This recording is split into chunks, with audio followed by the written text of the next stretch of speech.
di tahun 93 saya mencoba bagaimana kerajinan topeng ini di batik.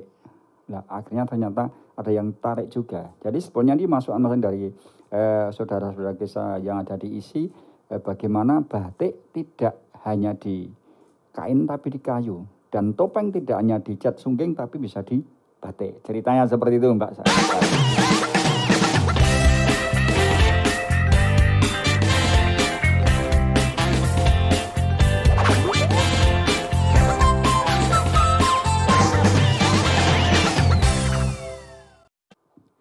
Assalamualaikum warahmatullahi wabarakatuh. Salam sejahtera untuk kita semua. Om Swastiastu, Namo Buddhaya, salam kebajikan. Halo sahabat canting, salam budaya.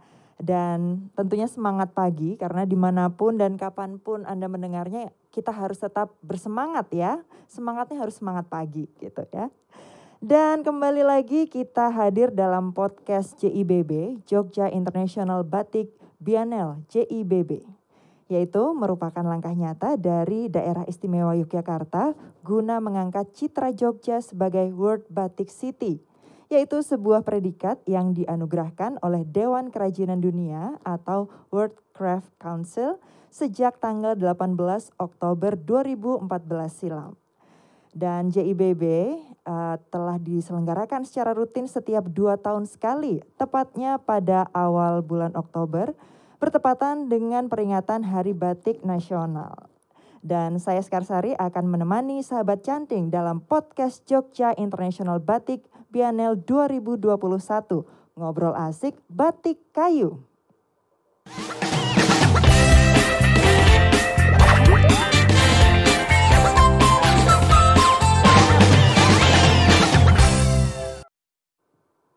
Ya, kerajinan adalah salah satu keunggulan daya tarik wisata, dan berbagai sumber potensi semakin mengangkat citra Jogja sebagai kota kerajinan. Banyaknya sumber bahan baku dan keterampilan yang dimiliki para perajin di Yogyakarta menjadi potensi besar dan peluang usaha yang luar biasa, di mana muncul persaingan antar pengrajin untuk menghasilkan produk-produk unggulan. Hal ini menjadi salah satu faktor pertumbuhan dan perkembangan kerajinan di Jogja.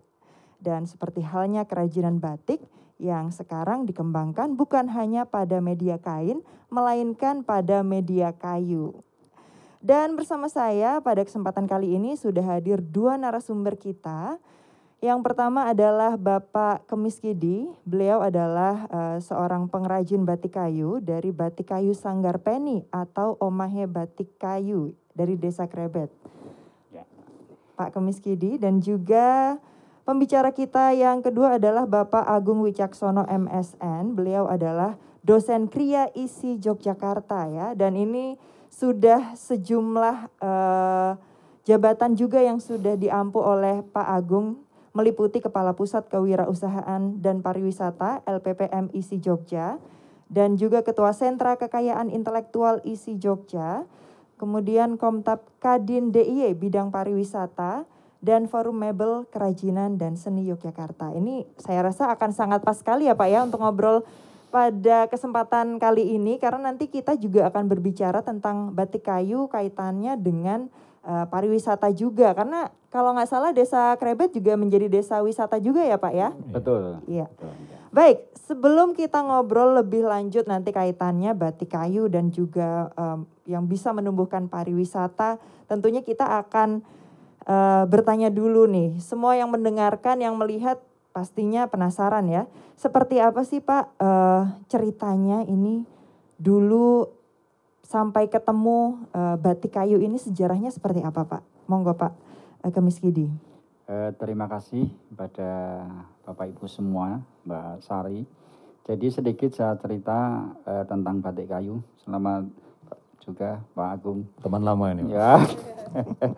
Jadi sebetulnya kita bergelut di kerajinan kayu, utamanya saya belajarnya topeng seperti ini. Itu saya belajar di tempatnya Bapak Warno Waskito di daerah Bantul. Beliau adalah merupakan seniman atau tokoh topeng yang ada di Yogyakarta ini. Kemudian saya belajar di sana di tahun 1974. Ketika itu saya baru lulus sekolah dasar, sehingga saya mau lanjutkan sekolah nggak punya biaya, akhirnya ya saya tertarik untuk belajar topeng itu sendiri. Kemudian di tahun 1990-an itu waktu itu saya ikut pameran yang diadakan oleh Bintara Budaya dari Kompas pada waktu itu tahun 1985 tahun 9 sampai 90 kalau nggak salah itu. Ketemu teman-teman dari isi Jogja, mungkin masih Pak Agung masih mahasiswa pada waktu itu. Dia memberikan masukan bagaimana Pak kalau topeng itu dibatik, nah, begitu. Waktu itu saya juga Mbak, karena kita masih berpikir klasik, wah kalau nanti dibatik jadinya topengnya ceritanya jadi lain. Tapi ternyata di tahun 93 saya mencoba bagaimana kerajinan topeng ini dibatik. Nah, akhirnya ternyata ada yang tarik juga. Jadi sebetulnya ini masukan dari saudara-saudara kita yang ada di isi, bagaimana batik tidak hanya di kain tapi di kayu. Dan topeng tidak hanya dicat sungging tapi bisa dibatik. Ceritanya seperti itu Mbak sekarang ya. Jadi dulu awalnya batik atau topengnya dulu Pak yang digeluti oleh Pak Kemiskidi? Saya topengnya dulu. Topengnya dulu ya? Saya topengnya dan di Desa Krebet sebelumnya, kalau sekarang mungkin fokusnya memang di batik kayu begitu ya Pak ya? Betul. Tapi sebelumnya, kalau sebelum ada batik diaplikasikan pada topeng gitu, produk-produk seperti apa Pak? Kalau waktu itu memang karena di tempat saya itu masih agak jauh dari jangkauan Mbak. Jadi mau menuju ke Krebet itu agak susah ya. Waktu itu kita khusus untuk pembuatan topeng untuk nari kepang atau jatilan pada waktu itu. Kemudian kita beranjak ke tari topeng yang pada waktu itu kerjasama dengan Bapak Gunardi di Jalan Bantul itu. Dia menyewakan pakaian topeng, pakaian tari dan lain sebagainya. Kita menyuplai di sana untuk topeng-topengnya itu. Jadi waktu itu baru topeng saja yang kita bikin. Belum ada yang lain. Baik, kalau tadinya topeng saja, sekarang bisa diceritakan Pak, ada produk apa saja Pak selain topeng ya? Karena tadi saya lihat juga misalnya ada mangkok, kemudian saya sering juga melihat seperti misalnya gantungan kunci dari yang paling kecil, juga ada produk-produk yang lebih besar begitu ya Pak ya? Mencakup apa saja Pak sekarang? Kalau sekarang itu untuk kerajinan yang dibatik, utamanya adalah topeng. Kemudian berbagai macam topeng, kemudian berbagai macam bentuk hewan. Dari ada gajah, kemudian dari ada kucing, pokoknya semua bentuk hewan. Kemudian ada juga bentuknya barang-barang fungsional seperti ini, mangkok, kemudian ada box tisu, kemudian ada tempat pensil, dan lain sebagainya. Pokoknya fungsi-fungsi itu bisa kita batik. Ada nampan dan lain sebagainya. Kemudian ada juga yang kita buat barang-barang furniture, jadi meja, kursi dibatik juga seperti itu. Kemudian ada juga untuk barang-barang untuk souvenir, ada cermin yang kecil-kecil itu untuk souvenir nikahan, ada juga gantungan kunci dan juga yang lain ya, pokoknya souvenir kecil-kecil itu. Nah, seperti itu. Hewan tapi kecil itu untuk gantungan kunci modelnya seperti itu. Kemudian ada juga barang-barang untuk seperti dakon. Jadi untuk pembelajaran di TK itu ada dakon, kemudian ada kalau dulu namanya bas-basan atau seperti main-mainan seperti itu. Bahkan catur pun ada juga yang dibatik seperti itu. Kemudian yang selanjutnya ada juga untuk barang-barang interior. Ada juga yang itu rono atau kaca yang bingkainya dibatik, diukir kemudian dibatik. Jadi prinsipnya segala macam barang ini bisa dibatik Mbak. Tidak terbatas topeng tapi semuanya. Yang penting medianya jangan hitam. Kalau hitam nggak bisa, warnanya susah begitu. Iya. Berarti ini signifikan sekali ya Pak ya perkembangannya ya, dari yang tadinya topeng sekarang bisa beragam sekali begitu. Sekarang saya pengen bertanya ke Pak Agung dulu nih. Ini sebagai seorang akademisi khususnya di bidang seni kriya. Bagaimana Pak untuk melihat perkembangan produk spesifiknya batik kayu ini ya, kalau dari perspektif seni kriya begitu? Kita dari awal ya Mbak ya. sama biar sama dengan Pak Kemis dari awal. Iya. Mengingat masa muda dulu. Oh iya Pak, cerita dulu Pak. Cerita dulu. Jadi ini menarik ini Mbak. Batik kayu. Ini kita bicara masalah media dan kita bicara masalah teknologi. Kalau kita bicara batik itu teknologi. Karena batik sendiri kan itu semacam usaha perintangan warna, ya kan, dengan menggunakan malam atau lilin. Ya. Sehingga yang kena malam itu nanti tidak masuk warna. Yang di luar malam itu nanti warnanya bisa masuk. Itu teknologi, ya kan. Nah, teknologi ini biasanya digunakan untuk di tekstil dan sudah bertahun-tahun di tekstil ya. Bahkan sejak zaman Majapahit itu sudah ada, Iya, ya kan. betul. Atau mungkin sebelumnya juga sudah ada. Iya. Seperti misalkan yang tua itu kan seperti motif geringsing itu kan masih tua. Nah, kemudian satu pihak itu ada media, ya. Topeng pada saat ini ya, yang dulu ya, yang dikerjakan ya topeng kayu, topeng kayu, topeng kayu itu medianya. Jadi media topeng itu nanti ditempeli batik masuk ke sana. Sebenarnya tidak cuma topeng Pak ya, wayang klitik sekarang udah masuk ke sana ya. Pernah Ya. seperti itu. Ya. Jadi itu sebenarnya perkawinan antara beberapa hal produk budaya di Jogja khususnya. Itu kemudian diinovasi oleh teman-teman perajin dan teman-teman mungkin dulu ceritanya mahasiswa ya. Iya, kalau dulu. Berarti kalau saya itu Pak, saya mungkin masih SMP. Dari Tahun perkawinan 85 ya Pak ya? Waktu itu 80-an ya? sekitar Iya, 85. Wow, Ya. sudah cukup lama juga. Iya. Jadi perkawinan dua itu Mbak yang menarik. Nah, perkawinan dua itu kemudian menghasilkan satu produk baru. Nah, itu namanya kalau sekarang kita tahu bahwa itu ternyata itu adalah inovasi. Ya, inovasi ya. Nah, kenapa demikian? Yang pertama tentunya juga kebutuhannya ada kebutuhan ekonomi ternyata. Awalnya. Betul. Tidak lepas dari itu. Ya, tidak lepas dari ekonomi, dari kebutuhan. Motivasinya Motivasi awal ya Pak ya? awalnya ya. Kemudian kreativitas mereka kemudian mencari, ketemulah antara perajin dan dunia kampus. Nah, ini perkawinan ini sebenarnya harus dilestarikan Mbak. Supaya nanti inovasi muncul terus. Karena kampus sendiri juga nggak akan bisa melahirkan inovasi tanpa dia harus ke lapangan. Orang-orang di lapangan juga nanti akan bisa dipercepat, diakselerasi dengan dunia kampus. Nah, kemudian untuk kedepannya seperti apa? Nah, ini yang perlu. Inovasi itu nggak berhenti, harus berjalan, ya kan? Ini luar biasa, udah berapa tahun ini? 40 tahun lebih ya? Hampir ya, hampir 40 tahun ya, sampai sekarang ya. Ini masih bertahan. Nah, ini ada pertanyaan besar, kenapa bisa bertahan? Nah, kalau kita bicara masalah seperti ini, nanti kita bicara masalah sustainable, masalah keberlanjutan. Bagaimana sih cara kita bisa memformulasikan satu produk ini nanti bisa sustain? Dan itu perlu ada formulasinya. Kira-kira kalau perkembangannya ke depan, prospeknya, nah tinggal dari Pak Kemis Ginti dan teman-teman ini menangkap kondisi atau prospek yang ada, peluang-peluang yang ada di sana Pak.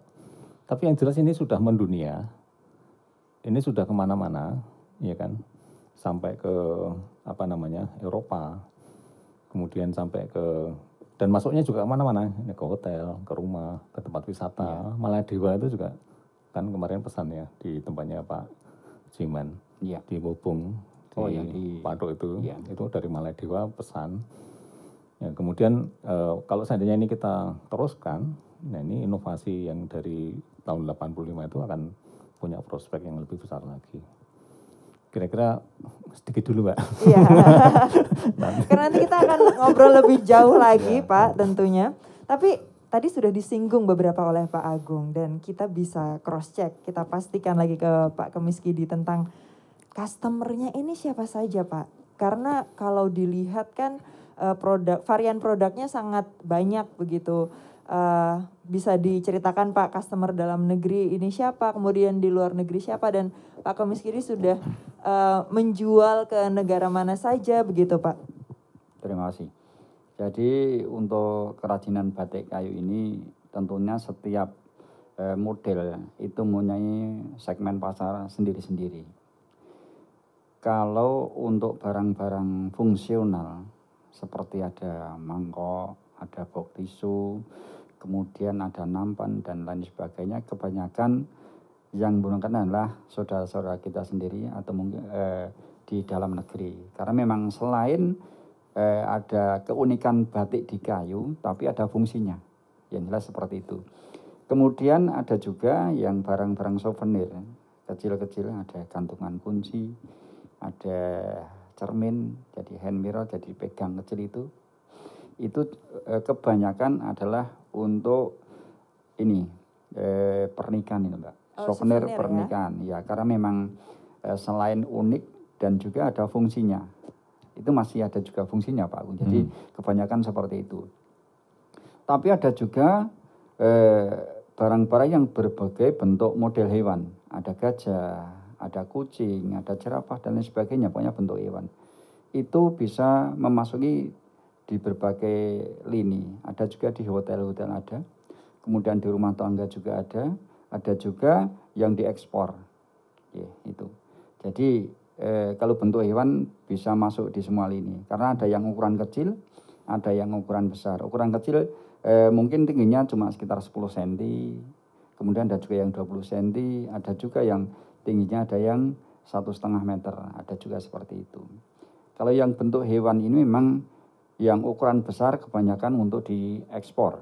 Jadi kita tidak banyak yang digunakan di dalam negeri, tetapi juga ada yang teman-teman kita atau saudara kita yang menggunakan untuk di hotel-hotel. Jadi yang tinggi-tinggi ada di hotel-hotel, ada bentuknya hewan dan lain sebagainya.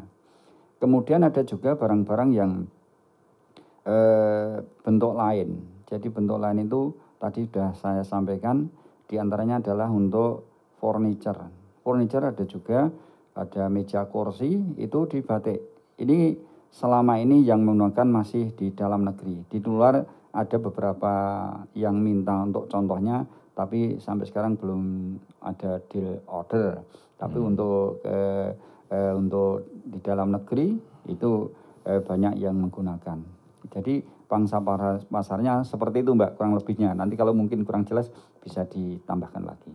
Iya, saya penasaran Pak sesungguhnya untuk apakah ada perbedaan kualitas gitu misalnya kayu yang produk untuk dalam negeri atau di luar negeri. Karena yang saya dengar kalau misalnya produk yang diekspor ke luar negeri, biasanya mereka punya spesifikasi kayu tertentu gitu, tentang kepadatan kayu dan lain sebagainya begitu.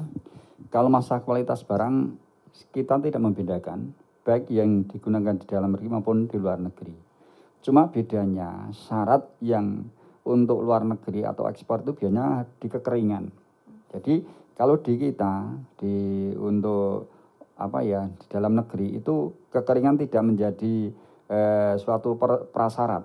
Tapi kalau yang ekspor itu harus ada syarat kekeringannya. Bedanya seperti itu. Kalau kualitas masalah bahan, kualitas malah pekerjaan itu sama. Kita nggak membedakan antara yang diekspor dan untuk yang di dalam negeri. Kita memang bagaimana kita membuat barang itu yang benar-benar bisa baik, benar-benar nanti pembeli itu menjadi senang, menjadi puas seperti itu. Jadi nggak ada beda, Mbak. Oh, kekeringan ini karena tingkat udara di luar negeri dengan di Indonesia juga berbeda begitu Pak? Karena itu harus disesuaikan begitu?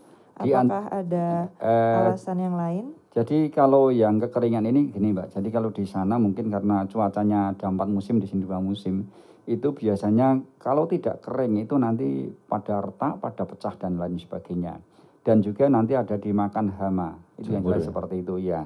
Ya Pak, jadi ini yang biasa kita lakukan atau biasa permintaan dari buyer seperti itu. Kalau dalam negeri kan cuacanya masih sama, jadi tidak ada beda musim, sehingga untuk kekeringan pun tidak menjadi prasyarat utama, walaupun kita juga berupaya semua barang kita upayakan untuk kering. Itu adalah salah satu kualitas yang kita upayakan untuk barang-barang produksi dari kami, seperti itu.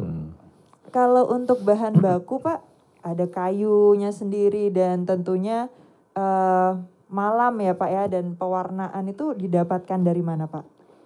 Kalau bahan kayu, bahan yang mau dibikin kerajinan ya Mbak, itu untuk kita menggunakan kebanyakan adalah kayu-kayu yang pertama mudah didapatkan. Contohnya kayu sengon atau albasia. itu di setiap tempat daerah itu mesti ada. Itu yang pertama. Kemudian yang kedua, warnanya itu kalau albasia atau sengon itu putih, sehingga dibikin warna apapun tidak masalah. Kemudian yang selanjutnya, mengapa sengon itu adalah tidak merusak lingkungan. Karena kita menanam 4-5 tahun sudah bisa digunakan, sehingga ketika kita menebang kita harus menanam kembali. Bagaimana kita menggunakan kayu itu jangan merusak lingkungan, tapi kita memelihara lingkungan, sehingga kita walaupun sebagai perajin istilahnya menghabiskan kayu, tapi bukan menghabiskan, ada menggunakan, karena setelah nebang kita nanam lagi seperti itu. Itu yang pertama untuk bahan yang ada di sini. Sebetulnya bahan yang lain selain sengon bisa juga, ada kayu pule kita gunakan, kemudian ada kayu kepil yang warnanya kuning itu kita gunakan, kayu jati pun juga bisa kita gunakan, bahkan sonokeling yang hitam Pak, itu bisa kita batik juga, tapi di bagian yang putih itu tuh bahan. Kemudian untuk apa tadi yang malamnya, kemudian pewarnanya begitu Pak? Kalau untuk pewarnaan, untuk bahan dan alat batik itu persis sama yang digunakan untuk batik kain. Nah, nanti ini Pak Agung ini pakarnya batik kain atau ini yang jadi sama bahannya untuk naptol juga sama. Kemudian untuk lilin atau malam untuk pembatas warna tadi kita juga sama. Alatnya juga canting sama kompor. Mungkin itu. Iya, jadi esensinya tetap sama ya Pak. Esensi batiknya tentang perintangan warna dan juga step by step prosesnya begitu. Iya. Dan yang menarik juga ini karena batik kayu ini menawarkan ada banyak sekali varian produk yang ramah lingkungan gitu. Jadi kalau misalnya tadi Pak Kemiskiri menyampaikan ada dakon, itu adalah salah satu permainan anak gitu yang terbuat dari kayu. Jadi daripada menggunakan produk-produk yang misal terbuat dari plastik yang susah untuk nantinya terurai begitu, ini produk dari kayu lebih ramah lingkungan dan tentunya sustainable untuk lingkungan kita gitu. Nah, ini beralih ke Pak Agung, berbicara tentang ramah lingkungan. Tadi selain sustain secara bisnis begitu Pak, tapi juga tentang keberlanjutan atau ramah terhadap lingkungan. Ini seberapa penting sih Pak esensi batik kayu terhadap lingkungan kita gitu? Salah satu ciri kria di Indonesia itu adalah penggunaan material yang ada di sekitar kita. Ya kan? Ya, betul. Dan material itu biasanya kan yang sudah tersedia, tersedia. Bahkan ceritanya dulu logam sendiri juga dicari loh Pak. Keris itu juga mencari, logam itu dicari di sekitar dia. Di sekitar. Tidak ada nyari nantang. Sekitar itu. Nah, bicara kita sustainable product ya, itu kan sebenarnya isu itu kan ada digulirkan kan sekitar tahun 80-an, 90-an ya, ada ketemunya ke sana. Karena memang ada semacam pertobatan ini Pak, dalam tanda petik pertobatan kaum industri ketika dia merusak lingkungan. Tapi sebenarnya tidak cukup itu Mbak. Jadi kalau kita bicara masalah sustain product itu sebenarnya ada tiga hal. Yang pertama itu dia sustain secara lingkungan. Ya. Oke, nanti dia tidak merusak lingkungan, dia memanfaatkan lingkungan. Kemudian yang kedua itu sustain secara ekonomi. Kalau lingkungannya beres tapi ekonominya nggak beres ya itu nanti juga akan merusak lingkungan Pak. Harus balance ya Pak. Ada yang dirugikan. Yang ketiga itu adalah sustain secara nilai-nilai sosial, budaya dan spiritual atau religi. Tiga itu. Jadi konsep tiga ini sustainability itu kan tiga itu konsepnya. Jadi ketika kita menggerakkan masyarakat perajin untuk bisa hidup secara ekonomi, dia nggak boleh bertabrakan dengan kepentingan lingkungan. Juga tidak boleh bertabrakan dengan kepentingan tatanan sosial. Nggak boleh. Ya kan? Itu harus Pak. Kenapa? Karena kalau seandainya kita lepas dari tatanan sosial, ini nggak punya nilai, nggak punya daya saing. Kenapa ini punya daya saing? Karena ini ada nilai nilai sosial, nilai budaya cukup lama, ya kan. Ini ada maknanya. Nah 3 itu Mbak yang perlu. Nah terkait dengan kalau isu lingkungan saja, memang kita bahannya tadi bagus Pak ya. Kita bicara masalah kalau istilahnya renewable material yang terbarukan. Artinya menggunakan kayu-kayu yang tidak berumur panjang, berumurnya pendek saja. Di samping mudah teknik pembuatannya, betul, ya kan. Juga kemudian kayu ini cepat untuk bisa diregenerasi, ya kan. Duitnya juga cepat ini Pak. Karena harganya bisa ton, harganya bisa turun, costnya bisa turun. Coba bayangkan kalau seandainya kita pakai kayu jati, harganya berapa ini? Ya kalau jati kan nunggunya lama. Nah itu kan perhitungan harganya juga jadi mahal. Kalau sengon kan lebih cepat. Nah betul. Itu jelas seperti itu. Iya betul. Nah itu pertimbangan itu Mbak. Jadi 3 hal itu kita bisa bisa kerjakan. Nah satu tadi dari kata kunci inovasi tadi. Inovasi itu juga kalau kita lihat tuh pilarnya juga 3 juga. Iya kan. Pilarnya juga 3 juga terkait dengan tadi ya, dengan sustainable tadi ya. Kita ada inovasi. Yang pertama kalau kita mau berinovasi, yang pertama itu kita melihat market driven-nya. Ya. Pasarnya. Utamanya itu. Orang saya butuh orang butuh ya. Jangan sampai nanti jadi produk nggak ada yang beli ya. Nah, terus yang kedua itu visible. Visible itu bisa dikerjakan. Coba kalau seandainya topeng ini kan sebenarnya kan penurunan kalau saya katakan ini mohon maaf nih kalau istilah saya salah. Ini sebenarnya penurunan dari kualitas topeng klasik, Pak. Iya, betul. Ini bukan penurunan ya, tapi simplisitas, menyederhanakan dari topeng klasik sehingga ini mudah dibuat, harganya bisa terjangkau dan cepat terjual. Ya aksesibel kan? Juga ya untuk market ya Pak ya. Iya. Terus kemudian yang ketiga itu viable. Jadi dia kalau secara ekonomi dihitung itu yang harus menguntungkan. Inovasi nggak menguntungkan ya nggak terjadi Pak ya. Iya nanti malah kita nggak jadi malah berhenti produksi nanti. Iya. Jadi keseimbangan itu ya, hukum keseimbangan itu nanti ada. Nah itu sebenarnya yang perlu kita narasikan kepada konsumen, kepada dunia, bahwa kita punya produk-produk yang punya nilai-nilai sustainable produknya, ada nilai-nilai inovasinya di sana. Tapi kita juga melestarikan kebudayaan kita loh. Nah itu kan kata kunci di dalam ekonomi kreatif kemarin kan itu. Tahun-tahun 2007 kan itu harus ada akar yang kuat dalam seni budaya yang dimunculkan. Kemudian yang kedua harus ada nilai kreativitas yang muncul dalam bentuk inovasi, ya kan. Kemudian yang ketiga kompatibel dengan kondisi yang ada sekarang. Kalau sekarang zamannya zaman digital, ya kita memanfaatkan itu loh, teknologi digital. Kalau kita zamannya zaman teknologi informasi, ya kita manfaatkan itu. Nah sehingga apa? Sehingga nanti produk di UKM kita, perajin-perajin kita itu tetap akan akan menarik terus. Kalau enggak, kalau tidak ya itu kita akan kalah Mbak. Contoh ya, bumerang dari mana? Australia. Suku aborigin, ya kan? Dibuatnya di Jawa. Oh ya. Ya kan?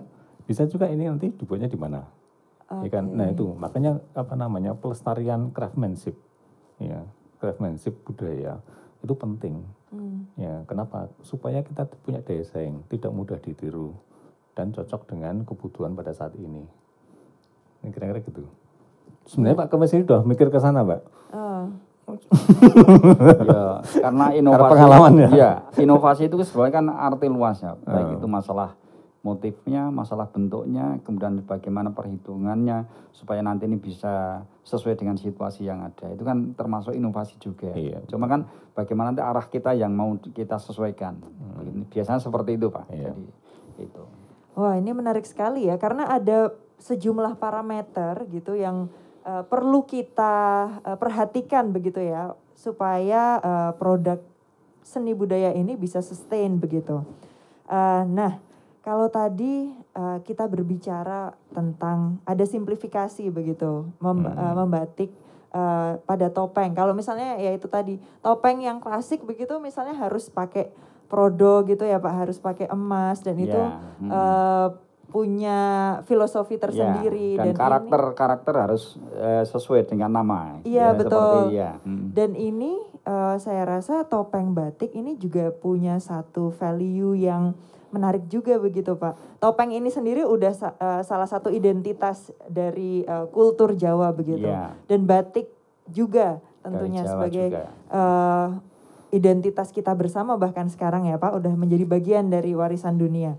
Nah, apakah ada tantangan tersendiri Pak Kamiskidi untuk mengaplikasikan batik pada kayu? Karena selama ini kan yang sering kita tahu adalah batik pada kain begitu. Nah, kalau membatik pada kayu ini seperti apa Pak? Bisa diceritakan? Jadi sebetulnya untuk kayu di batik ini pada prinsipnya tidak ada kesulitan, tidak ada masalah untuk pelaksanaan di batiknya. Kemudian di pewarna itu yang kadang-kadang menjadi masalah. Karena penyerapan antara kain dengan kayu itu tidak sama, Mbak. Jadi katakanlah begini. Jadi misalnya kayu itu kan ada yang ujung, ada yang yang bawah dan yang atas, yang tua dan yang muda. Itu penyerapan warna pun tidak sama. Sehingga kalau warna harus sama persis seperti kain itu jelas nggak bisa. Itu di warna. Kalau masalah teknis untuk batiknya, untuk bentuknya itu tidak masalah. Cuma nanti yang jadi selama ini yang menjadi masalah adalah untuk pewarnaan yang harus sama. Karena nanti warna yang misalnya kita bikin 10, itu penyerapan warna yang nomor 1 dengan yang nomor 10 sudah tidak sama. Karena terserap oleh yang pertama, yang awal-awal itu. Apalagi nanti itu seratnya akan lebih padat, itu agak susah masuknya. Tapi seratnya yang agak longgar itu menghabiskan warna, tapi untuk warnanya itu belum maksimal. Biasanya seperti itu. Sehingga kesulitannya di batik kayu ini yang tidak bisa maksimal adalah di pewarnaan kalau harus sesuai dengan yang kita inginkan. Biasanya kita menyesuaikan saja. Karena kalau warna pertama misalnya dibikin merah tua seperti ini, kok belum sesuai, di warna lagi nanti udah ketuaan. Jadi begitu, Mbak. Jadi kesulitan yang ada di kayu seperti itu untuk pewarnaan. Tapi kalau untuk batiknya, kemudian untuk bentuknya itu enggak ada masalah. Jadi untuk malamnya tetap sama ya Pak ya? Kalau malamnya ada beda, Mbak. Jadi kalau untuk batik kayu itu malamnya harus yang mudah pecah.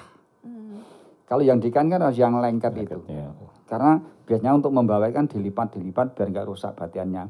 Kalau yang kayu dengan menggunakan lilin atau malam yang lengket itu nanti susah untuk melepasnya. Jadi malah dia masuk ke pori-pori.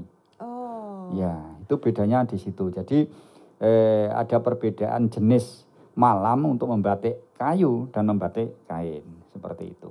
Ternyata harus butuh olah rasa juga ya Pak ya. Untuk mengenal misalnya tingkat kepadatan kayunya begitu ya Pak ya. Kemudian juga malamnya juga ternyata khusus begitu. Iya, betul. Kemudian tentang motif Pak, kalau saya lihat di banyak sekali batik kayu begitu, ada motif kawung, kemudian ada parang, ada nitik juga begitu ya Pak ya. Bisa diceritakan Pak, perkembangan motif-motif batik pada batik kayu ini sebenarnya sejauh ini seperti apa sih Pak? Sebetulnya kalau untuk batik kayu atau mungkin di topeng atau yang bentuk lain ini sebenarnya kita tidak menentukan khas batiknya. Cuma kita variasi saja atau sesuka kita. Atau yang penting adalah kemauan pembeli. Biasanya seperti itu. Kalau kita menggunakan misalnya ada motif kawung, motif parang, atau turuntum dan lain sebagainya, itu adalah pertama adalah kita melestarikan adanya motif-motif itu biar orang lain itu juga mengenal, oh ternyata turuntum seperti ini, ternyata kawung seperti ini. Jadi ini adalah tujuan untuk melestarikan motif yang ada, Mbak. Tujuan seperti itu. Jadi ini yang kita harapkan sehingga topeng sudah budayanya sudah Jawa, kemudian untuk motif-motifnya kita juga motif-motif klasik yang sudah ada. tujuannya seperti itu. Jadi ada spirit untuk bisa melestarikan Iya, dan mengembangkan betul. identitas tradisi yang kita miliki begitu Iya, ya Pak ya. iya, betul. Baik, ke Pak Agung sekarang tentang tadi di awal kita sudah membahas juga ya Pak ya bahwa di sini ada perkembangan pengetahuan dan juga teknologi dari batik terhadap topeng begitu dan juga kemudian ke produk-produk kriya kayu yang lainnya begitu. Nah, karena Bapak ini sudah pernah menjabat juga sebagai Ketua Sentra Kekayaan Intelektual ISI, begitu Pak. Dan ini kaitannya juga tentang kekayaan intelektual kita. Karena kalau saya lihat di Jogja ini, khususnya ada banyak sekali kebudayaan tradisi kita yang dimiliki secara kolektif, begitu. Termasuk batik itu sendiri ya Pak ya. Kalau misalnya ditanya, siapa dulu penemu batik atau siapa dulu yang menemukan kebudayaan A, B, C begitu. Ada banyak versi dan bahkan yaitu tadi dimiliki secara kolektif begitu. Nah, untuk batik kayu sendiri begitu Pak, perlu nggak sih Pak misalnya dilakukan pendaftaran hak kekayaan intelektual atau mungkin ada alternatif cara yang lain supaya ini bisa menjadi bagian dari kita begitu Pak. Kalau KI sendiri ya, kekayaan intelektual itu ya, kekayaan intelektual itu sebenarnya kan adalah satu alat untuk melindungi apa-apa yang dihasilkan oleh inventor, penemu, ya kan, penemu. Nah, di dalam kekayaan intelektual itu nanti memang ada nilai perlindungan, ya kan. Apakah nanti dilindungi secara menggunakan hak cipta untuk ciptaannya, atau menggunakan desain industri untuk desainnya, atau menggunakan paten untuk teknologinya, ya kan, atau menggunakan merek, ya, merek ini untuk identitasnya, ya kan. Ada satu lagi itu adalah indikasi geografis. Jadi produk-produk komunal yang seperti itu bisa dilindungi dengan indikasi geografis. Misalnya salak Pondroh itu perlindungannya ada di indikasi geografis. Kemudian ada gula semut Kulon Progo itu di sana. Nah, kalau yang perajin yang seperti ini tergantung nanti kasusnya. Ya. Misalnya Pak Kemis Kidi membuat mangkok seperti ini, ya, misalnya seperti ini, mangkok seperti ini, ya kan. Kemudian ini dirasa memang ini nanti punya prospek, kemudian ini perlu dilindungi lah oleh Pak Kemis Kidi, ya kan. Nah, desain, kalau saat dari Pak Kemis Kidi ini menghendaki desainnya dilindungi, ini dia bisa menggunakan desain industri.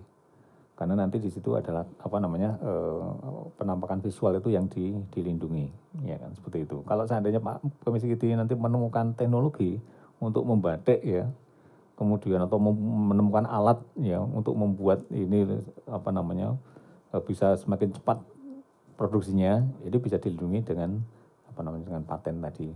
Nah, seberapa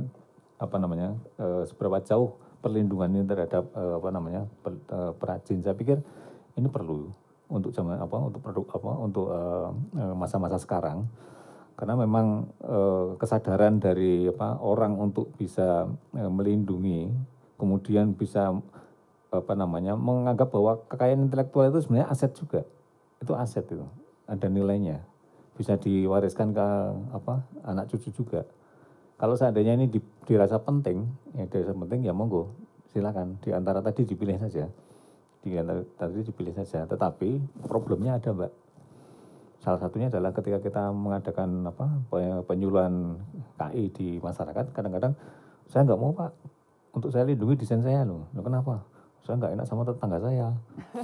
Apakah itu yang terjadi di Desa Krebet juga Pak? Satu itu, jadi, salah satunya. Maaf ini nyambung ya Pak, apa yang disampaikan oleh Pak Agung tentang bagaimana untuk perlindungan hak ini.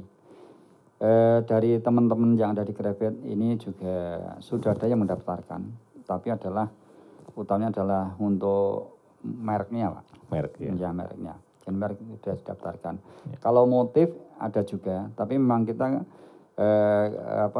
untuk lebih detailnya itu memang kalau yang untuk perlindungan seperti itu agak-agak susah juga, karena terus terang sampai saat ini di tempat saya sendiri di Sanggar Peni ini kita belum mendapatkan Pak. Kita prinsipnya ketika kita membuat sesuatu adalah harus selalu berinovasi dari berinovasi. Sehingga ketika kita selalu berinovasi ini harapan kita ditiru silahkan, nggak masalah bagi saya seperti itu. Kemudian kita kan ada selalu yang baru. Jadi kita nggak ada khawatir seperti itu. Tapi memang ke depan itu saya kira juga penting untuk perlindungan baik itulah masalah untuk intelektualnya, kemudian juga patennya dan juga mereknya penting sekali. Tapi untuk saat ini kita belum mendapatkan dari ketiga hak tadi Pak, yang jelas seperti itu. Karena juga ini di tempat pengrajin itu kolektif kolegial. Ya kan? Apa itu Pak? Jadi ketika tetangganya tuh bikin seperti ini dan kemudian berhasil, mereka bareng-bareng ikut. Iya. Iya kan, seperti itu. Ya. Kemudian setelah ikut, banyak ikut, kemudian nanti mereka akan menjadi semacam senyawa itu ya. Mereka bersinergi lah, bersinergi, kemudian mereka memproduksi ini. Kita lihat karena memang karakter khasnya perajin sendiri kan ada gotong royong ini ya, gotong royong, kemudian getok tular, nyantrik dan lain sebagainya, kan istilah-istilah itu sebenarnya kan istilah-istilah yang ada di mereka. Kalau seandainya itu bisa kita gali lebih lanjut, itu sebenarnya bagus untuk sampai saat ini masih ada ya. Iya, sampai saat ini masih berjalan seperti itu. Ya. Nah, untuk perlindungan sendiri, perlindungan kekayaan intelektual sendiri tadi Pak. Jadi tergantung dari kita bisa melihat sejauh mana perkembangan bisnis ini. Karena kalau kita kejar, misalnya gini ya, desain industri itu kemungkinannya kita mencari kan formalnya kan sekitar 14 bulan, ya kan. Ini baru berapa bulan sudah berubah. Jadi nanti perlindungannya jadi, barangnya sudah berubah lagi. Ya, terus itu ya tantangannya ya Pak ya. Makanya perlu ada strategi. Strateginya apa? Strateginya salah satunya memang Pak Kemis lebih suka menggunakan merek. Oke. Ya, merek. Kemudian merek itu menjadi identitas. Ya, apakah merek itu merek personal bisa? Kalau merek secara regional juga bisa. Misalnya seperti merek Jogja kan ada Pak ya? Istilahnya apa? Saya lupa ya. Jadi seperti Jogja 100%, ya kan? Co-branding namanya. Okay. Co-branding itu bisa untuk bisa melindungi melindungi dari perajin kita dengan co-branding itu. Ya misalkan ini ada co-brandingnya Jogja, berarti ini kemana-mana ke sana. Ini juga untuk bisa kontrol juga sampai kemana nih produk-produk kita. Larinya. Dan lebih bisa mengakses pasar begitu ya Pak ya, secara kolektif juga begitu ya Pak? Ya bisa juga sih, tinggal strategi market kita seperti apa. Oke. Nah yang perlu sebenarnya sekarang itu yang perlu diupayakan untuk teman-teman di perajin ya, itu untuk market ya. Yang pertama itu sebenarnya akses informasi. Akses informasi mana aja. Ya misalnya gini, kita mau masuk ke misalnya ke Eropa gitu Pak ya. Ya, ke Eropa. Nah, informasi yang ada di sana seperti apa sih? Nah, ini yang belum banyak masuk ke perajin. Perajin itu hanya berdasarkan pada informasi yang ada di mungkin bayar dia, getok tular teman-teman gimana, itu kan pengalaman dia itu. Jadi selama ini gini Pak, jadi mungkin dari dulu sampai sekarang masih Pak, sama. Jadi ketika membuat suatu produk itu biasanya hanya berikan insting kita, pemikiran kita seperti apa. Karena kemarin misalnya topeng, ternyata di Eropa diterima, berarti di sana juga ada seperti itu, sehingga kita mengembangkan kurang lebih seperti itu. Tapi apa yang disampaikan Pak Agung tadi, bagaimana survei pasar yang ada di sana sebelumnya seperti apa, ini yang benar-benar belum dilakukan, dan mungkin siapa yang yang harus melakukan seperti apa. Kalau saya kira perajin katakanlah ya, kalau saat ini belum mampu Mbak, karena perajin itu yang jelas belum mampu. Tapi bagus Pak itu Pak untuk Dulu bagaimana. pernah ada loh Pak di Kementerian Perindustrian, tapi untuk produk-produk yang semacam syarat-syarat natural itu Mbak. Oke. Ya, ada namanya market intelligence. Market intelligence itu adalah satu kegiatan di mana kita bisa melihat pasar betul. Di sana kebutuhannya apa, kompetitornya siapa, peraturannya gimana, harganya yang dijual nanti sebaiknya berapa dan lain sebagainya. Itu nanti informasi itu dibawa ke sini, kemudian oleh perajin nanti bisa diolah. Riset pasar begitu ya Pak ya. Iya, dan pasar. Dan ini sebenarnya membutuhkan peran stakeholders yang lain ya selain dari pengrajin itu sendiri Sebenarnya peran begitu. negara ini, ya misalkan bisa menggerakkan ITPC. Ya kan, Kalau pengalaman saya begini Pak, jadi saya kebetulan kan perajin yang tergabung di APIGRI. Jadi APIGRI adalah salah satu koperasi yang bergerak memasarkan barang-barang kerajinan rakyat Indonesia. Jadi termasuk di Yogyakarta ini. Kita kerjasama dengan buyer yang ada di luar negeri. Kebetulan saya ketua koperasinya Mbak di APIGRI itu untuk saat ini. Jadi dari buyer itu sudah memberikan storyboard. Katakanlah untuk 2021 ini sudah turun storyboard untuk penjualan di tahun 2023. Ya. Sehingga nanti order di 2022.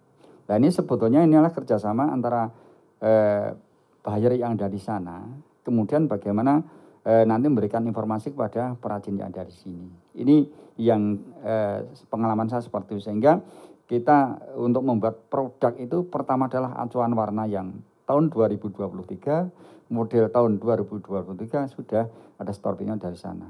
Lah seperti ini apakah harus kerjasama dengan pihak luar dalam arti untuk bayar-bayar kerjasama dengan kita, ataukah pemerintah juga bisa melakukan? Kalau selama ini yang saya alami, yang saya lakukan seperti itu Pak Agung. Ini yang mungkin ke depan harus kita kita padukan antara bagaimana sebetulnya tren yang akan datang seperti apa di luar itu, sehingga di sini perajin nanti bisa memproduksi sesuai dengan kebutuhan pasar itu. Forecasting untuk tren. Ya, diperlukan.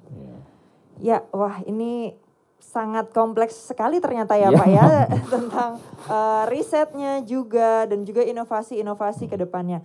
Tapi sayang sekali Pak waktu kita sangat terbatas ini. Jadi untuk yang terakhir kali saya ingin mendengarkan harapan yang singkat dari Pak Kemiskidi dan juga dari Pak Agung, khususnya untuk pengembangan produk batik kita ya. Ini produk batik kayu ya Pak ya pada segmen kali ini. Silahkan Pak Kemiskidi. Pertama harapan kepada pemerintah untuk memberikan support sesuatu yang dibutuhkan oleh perajin atau seniman.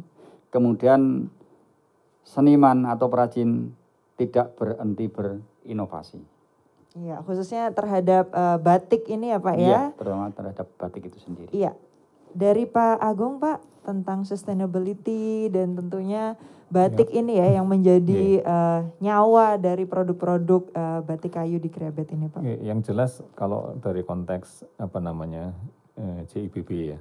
Iya. Ya jangan sampai Jogja ini lepas dari batik kan. Pertama itu. Tentunya itu kan. Iya. Kemudian yang kedua, mumpung ini kita tuh baru diajari oleh alam luar biasa ini dengan pandemi COVID-19 ini. Ternyata mau nggak mau kita tuh harus bisa berkolaborasi. Kemudian yang kedua kita harus bisa beradaptasi. Kemudian yang ketiga kita harus bisa berinovasi. Saya pikir kata-kata kunci itu nanti harus diwujudkan betul ya. Kalau pemerintah nanti bisa berwujud menjadi program dan kebijakan.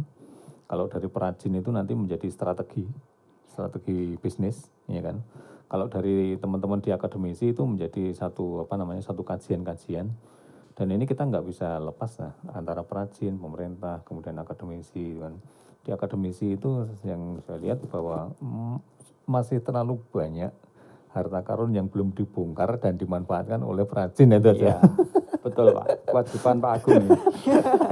Harus itu diberikan ini. Iya. Nah, karena itu sekarang ada nyambung sedikit aja Mbak. Kami ada program yang ini menteri sekarang ini ya, di Menteri Kemendikbud sekarang ya. Iya.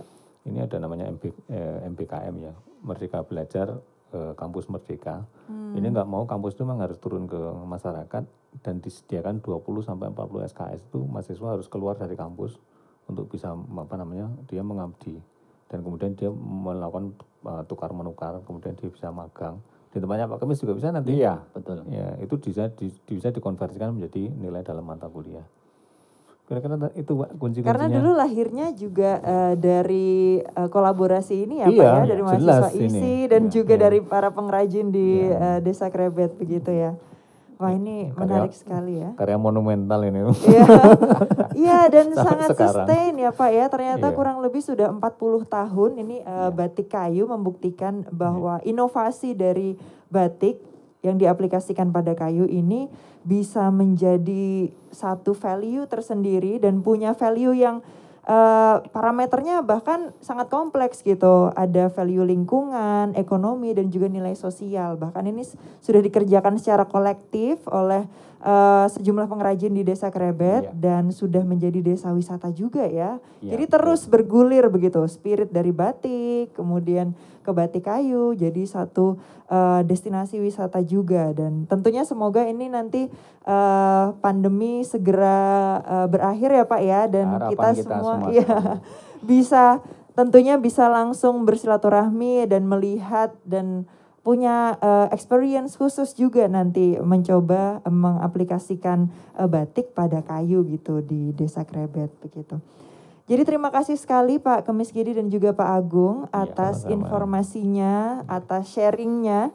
Semoga spirit ini nanti terus berkembang pada semua yang mendengarkan dan juga menyaksikan podcast Satu kita. Lagi, Pak. Silakan Pak. Saya promosikan Pak. Iya. Pak Kemis ini, pengrajin ini menjadi dosen tamu di tempat kami. Karena Pak Agung ini. Sangat penting ya Pak ya, karena sekarang ini ya. Dosen yang tidak perlu S2, tapi punya kepandaian yang master ini bisa masuk di perguruan tinggi dan mengajar sekarang. Nah sekarang kami berkolaborasi dengan Pak Kemis untuk mengajar ini. Iya, karena pengetahuannya luar biasa ini dan harus diteruskan begitu ya Pak ya. Tinggal nunggu satu Pak. Apa Pak?